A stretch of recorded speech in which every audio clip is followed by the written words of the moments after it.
Hi, this is Stuart Lance with the Griffin Institute. Today I'm going to be talking to you about how we live in a physical world, but not in a material one. And this matters because if we live in a material world, things work one way. If we live in a physical world, things work a different way. And they look exactly the same. And I'm going to say a little bit more about that at the end of the video. Now I'm also going to tell you how you, with your powers of observation and your ability to think, can know this for yourself by the end of this video. So let's go ahead and dive right in. First of all, we're going to have to take an inventory of all our sensory information and then find out what we think about it. Let's take first our sight. Consider an apple.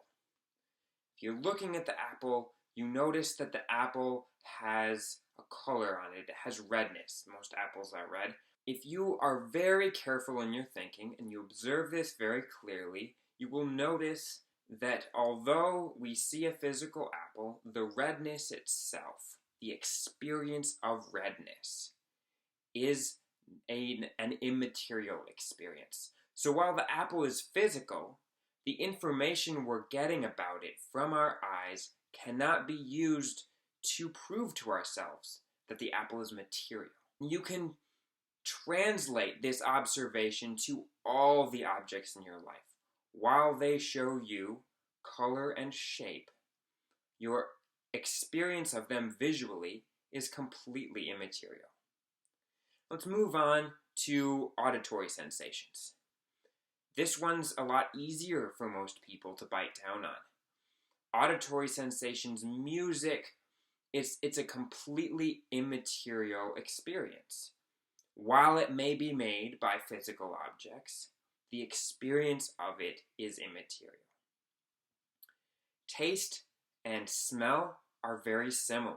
We may be able to smell, let's say, the sensation that we get, the experience of baking bread. We locate it in our nose or we locate it in our mouth, and it gives us information about the world, but it doesn't tell us that those objects are material, merely that they're physical and they're there. Now, the trickiest one for most of us is the sense of touch.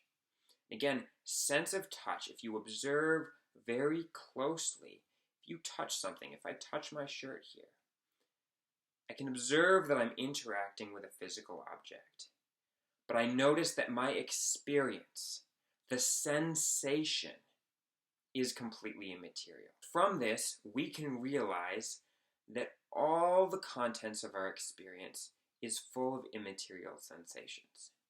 Now, some people think that this means that I'm trying to say that the world isn't real. And the truth of the matter is the world is very real, but it's a physical world.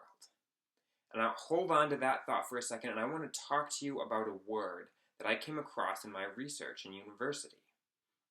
This word is the word spiritual. When I was reading Man's Search for Meaning by Viktor Frankl, and I came across the definition he reminds his readers of, I thought that was very useful. And he says, in the 1800s, spiritual just meant non-physical. Now, in the normal way of looking at the world, we would divide all of experience into two categories: inner experiences and outer experiences. Now, inner experiences include things like thoughts and mental images and emotions and will impulses, wishes, intentions, desires, those sorts of things.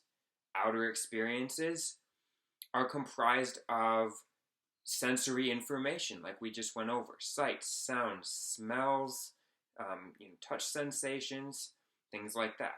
Frankl is reminding us that in those days, spiritual just meant non-material. At that point in time, I thought, that's great. That means when people are talking about spiritual things, they're talking about the contents of my experience that includes my thoughts and feelings and will impulses and so on.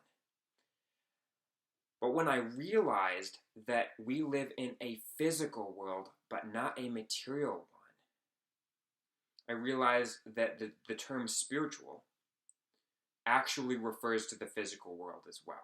If you are interested in understanding the world, if you are interested in understanding human nature, the bottom line is we are actually human beings having a spiritual experience in a physical world. This means something really, really important because of what we believe is causal, what can actually cause us harm or help us.